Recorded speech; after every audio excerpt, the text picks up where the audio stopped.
Saya guna ayam bahagian peha. Saya guna ayam asal ada.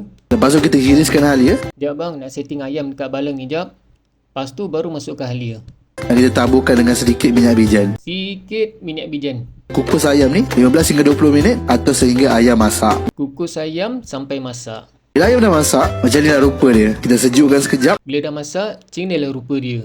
Tak berapa nak cantik lah ayam ni bang. Dan air kukusan ayam tu jangan buang. Kita akan guna untuk buat kuah. Bang, saya punya air macam tak berapa nak cukup bang. Step seterusnya, kita perlukan irisan bawang putih dan juga irisan daun bawang. Bawang putih, bukan daun bawang.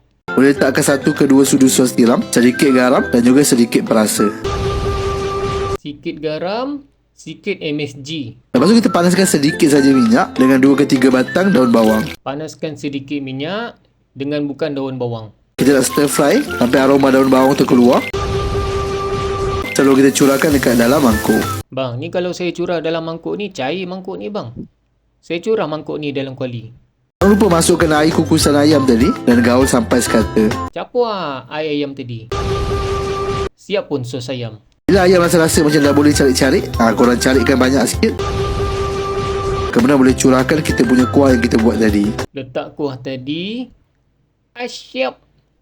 Bang, kenapa kuah saya warna lain Rupa nampak macam tak berapa nak ada, tapi je rasa mungkin sedap.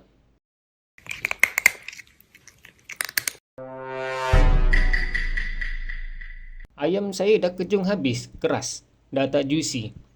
Tapi flavor dia ni power. Sedap. Rasa macam ayam, nasi ayam tu.